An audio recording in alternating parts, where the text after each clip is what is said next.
Magandang araw sa atin lahat mga kababayan.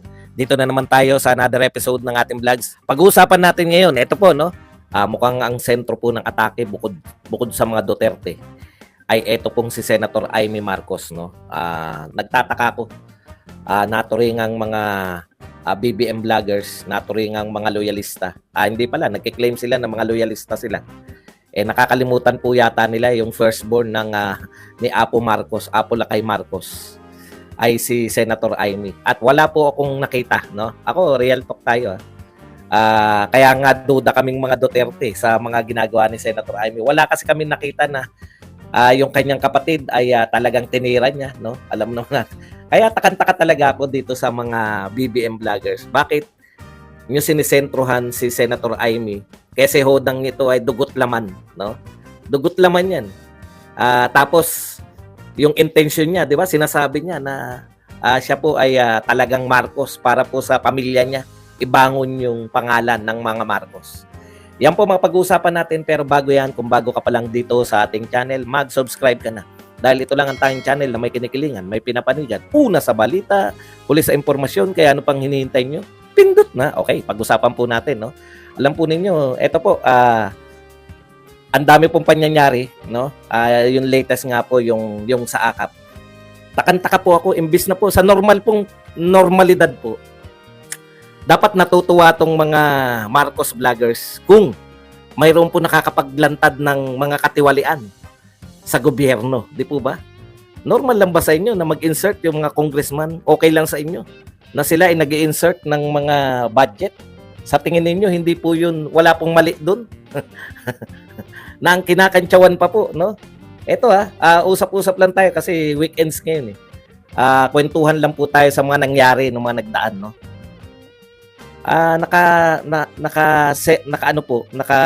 Nangunguna po ang isang Marcos para maglinis. Kung ako Marcos loyalist, kung ako Marcos vlogger, ipagkakapuri ko yung ginagawa ni Senator Amy. Kasi sa kabila ng ginagawa ng kanyang kapatid, ng kanyang pinsan, at ng kung sino-sino pa sa gobyerno, narito siya, pinagtatanggol niya yung dapat may tumatayo na naglalantad nitong mga to. Baliktad na yung ano natin niya, baliktad yung mga tagapagtanggol ng mga Marcos. Kung sino yung Marcos na kung ang talagang pinoprotektahan nyo yung Pangulo ng Pilipinas. Kasi po, halimbawa, nung panahon ni Duterte, meron pong mga naglantad na mga katiwalian. Siyempre, proud tayo dun sa mga tao na yun. Kasi ang paglalantad po ng mga katiwalian, gusto mong mapigil. In return, ayaw mo kasing mapahamak yung iyong kapatid. Yun po yun. Kaya nga hindi rin lubos kaya nga ang dami nagdududa sa mga Duterte. Ito ba talaga si Amy Gusto niya lang maligtas si Pangulong Marcos? Talaga bang maka-Duterte to? Kaya po ganun. Hindi mo naman masisisi yung mga Duterte supporter kasi kami nga di ba? Wholeheartedly. Si Inday Sara, yung lahat ng mga magkakapatid. Kaya mas sama loob niyan ng mga magkakapatid Yung tatlong magkakapatid, sinuportahan po niyan. Very vocal po sila. Actually, yan yung isa sa mga nung panahon na yung mga Duterte walang ulo. Yan po yung mga isa sa mga pinangangatwiran ko. Si Sara, anak. Si Pulong, anak. Si Baste, anak. Lahat sila sumuporta na sa pagtakbo ni Pangulong Marcos. Yan po yung pinangangatwiran ko. Kaya itong mga Duterte, kung ikaw ay maka-Duterte talaga, dapat suportahan mo. Yun po yun. Hindi ka manghinaya kung bakit hindi nakakapagtaka Kung bakit galit na galit yung mga Duterte ngayon kay Pangulong Marcos despite na sinuportahan ka ng isang very powerful po yung pamilya nila noon. Dahil anak po sila ng mga anak sila ng presidente ng Pilipinas. Huwag niyo sabihin hindi sila very powerful. No? Sinuportahan, direkta po, nagsalita, nagpahayag si Pulong, si Baste, lalong-lalo na po si Sara Duterte. Para tirahin nyo lang. Tirahin nyo lang sa confidential fund, tirahin nyo lang sa 51 billion na inamin na nga ng DPWH na pondo nila. Ngayon, tinitira nyo naman si Baste. Wala lang kayong may pantira dahil maraming magagalit na kababaihan sa inyo. Maraming si Baste na kababaihan. Okay, balik tayo rito kay Senator Amy. Ang ganda po na sinasabi ni Senator Amy. Kahit po yung very recent, no? Ito po yung meron yatang festival sa kanila. Lagi niya po sinasabi, hindi siya papayag na madungisan, hindi siya papayag na masira yung pangalan ng kanyang ama. Talagang pagtatanggol po sa Marcos, sa pangalang Marcos, ang kanyang inaatupag. Hindi niyo po ba makita yun, kayong mga loyalist vloggers o kayong mga BBM vloggers? O mas importante sa inyo ang kapakanan ni Martin? Alam niyo, magtapatan na tayo. Ito sinabi ni Senator Amy. Yung mga principal ng unit team. Ibig sabihin po, si Pangulong Marcos at si Vice President Sara Duterte. No? Wala po silang problema eh. Nagtatrabaho sila parehong masipag. Ayon lang kay Amy to. Hindi natin totally sinasang-ayunan yung sinasabi niya. Pero pinapaliwanag ko lang. Kasi dapat naunawaan nyo kung saan nagmumula si Amy Marcos. Eh. Meron solid north, meron solid south. Maganda talaga dapat. Hindi kayang tibagin. Ganda eh. Alam niyo kung bakit naisip ni Senator Amy Marcos siya? Ang tagal niya na sa politika. Ang tagal niya na sa politika. Ngayon, anong sinasabi niya? Ang nakikinabang ngayon. Ito katotohanan ha. 4 na dekada inapi ang aming pamilya. 4 na dekada kaming hirap na hirap. Sabi ni Senator Amy Marcos to. 4 na dekada silang talagang bugbog. Kinawawa yung pamilya nila. Ngayon po, ang nakikinabang. Yung mga hindi nila kadamay.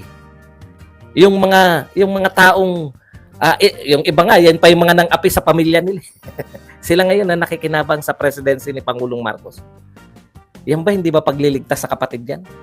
Yan ba hindi pa pagtatapat yan? Yan yung sinasabi natin. Bino-voice out lang ni Senator Amy. Kaya may bigat kasi Senator Amy yan, kapatid ng Pangulo ng Pilipinas yan. Wala nang ibang magtatanggol sa pangalang Marcos kundi yung mga Marcos mismo. Kaya nga niya sinabihan na ng direkta si Martin. Hindi ka naman Marcos eh. Nakukuha nyo. Alam nyo, tapos sinentrohan nyo ng atake. Samantalang wala naman kayong masabi na sinabi ni Pangulong tignan nyo po yung mga vlogs nila. May sinasabi po ba sila? May sinasabi ba sila na, may sinabi raw ba si Amy Marcos na direktang binanatan yung kapatid? Wala naman. Di ba? Wala. Alam ko na yung mga Duterte, wag na po muna tayo makisama. No? Alam ko na yung sama na loob na natin. Palagi na natin nabo-voice out yan. Yung feeling natin na naghamit tayo. Isang tabi muna natin yan. Mga Marcos lang po muna to. Matagal na po natin yan. Nabudol tayo, lahat-lahat. Hindi po muna sa atin to. Yung sa kanila lang. Nagtataka lang ako eh. Sa utak nitong mga vloggers ni BBM. Kung totoong BBM vloggers pa kayo o Martin vloggers na lang talaga kayo. Kasi ang inaatake ni Senator Amy, sa totoo lang, yung mga amuyong, yung sinasabi niya mga panggulo, yung mga sinasabi niya nakikinabang, yung mga nakikinabang, no? Sa panguluhan ng kanyang kapatid. Hindi po niya tinitira si BBM, ligtas nga ng ligtas eh. Kaya nga yung mga Duterte nga, yung mga Duterte supporter, wala na rin pong tiwala kay Amy Marcos eh. Kasi nga, bakit hindi mo tirahin si BBM? Bakit nililigtas mo? Asawa, pinsan, lahat tinitira, mga nakapaligid. Maaaring totoo yun sa pananaw ni Amy Marcos kasi kapatid niya yan. Kapatid niya yan. Okay, tignan nyo. Tama yun. Kung napanatili, kung mahusay talaga si Pangulong Marcos, napanatili niya yung strategy ng solid north at solid south na magkakampi. Tama si Senator Amy, wala na makakatipag dyan. Ilang henerasyon yan. Palit-palitan, di ba? Susunod si BP Sara ang magiging presidente. Pwedeng ang katandem niya, isa sa mga pamilya ng mga Marcos. Susunod, pwedeng Marcos, pwedeng Duterte naman ang katandem. Walang katapusan sana. Ganun kasolid. Putya, kauupo pa lang eh. Alam niyo kung ano yung mga sinabi ni Senator Amy na tamang-tama? That's because of personal gain. Kaya na, yung mga amuyong, yung mga nakapaligid, kumbaga yung mga principal, presidente, vice president, trabaho lang, nagtatrabaho lang. Pero yung mga nakapaligid, yung mga amuyong, yan yung sumira talaga. Kayo talaga ang sumira. Pati ng mga vlogger. Sa mga vlogger talaga, bilib ako no? Karamihan ng vlogger niya, samban-samba sa mga Duterte nung araw eh. Nung nakaupo si Pangulong Duterte, mga Duterte, hallelujah yung mga yan. Mas malakas pa sa akin pumuri yan sa mga Duterte. Okay. Solid North at Solid South, bubuwagin nyo para lang magkaroon ng posisyon yung inyong paboritong tambi. Alam niyo yung gusto lang nila yung samantalahin. Habang nakaupo pa si Pangulong Marcos, baka makalusot si Tambi because of personal gain, ambition, and hanging on to power. Yan po yung mga... Anong sabi? Alam mo, dito ko tuwan-tuwa kay Senator Amy. Taman-tama eh. Alam niyo kung ano yung sinabi ni Senator Amy na bumilib ako? Ang sinabi niya yung unnecessary. Lahat na nagaganap sa ating kaguluhan ngayon, unnecessary. Binanatan niyo si Sara Duterte. Sa tingin niyo, hindi papalag si Digong? Binanatan niyo pa yung isa pang Duterte, si Pulong. Sa tingin niyo, mananahimik pa yung pamilya Duterte?